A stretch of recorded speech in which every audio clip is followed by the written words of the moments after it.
Okay, so kita dekat Masjid Negeri Pulau Pinang.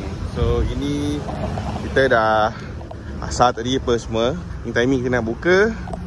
Lepas tu kita macam biasalah tarawih sampai habis. And itulah untuk kita punya destinasi.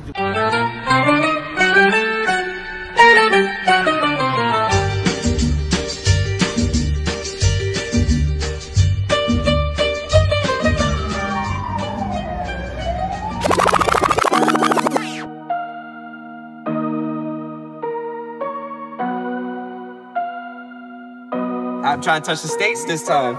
2021. Gotta show him I can still rap though. Okay, so malam ni kita datang dekat Queens Bay. Lepak-lepak Nash. So ini kita lepak tadi 2. Lepas tu geng Viva AV sampai 3 biji. Lepak kita sekali. Mantap. So itu untuk malam ni. Kita lepak, ada meet sikit sebelum balik untuk standby sahur. So okay, so kita jumpa esok. Ciao.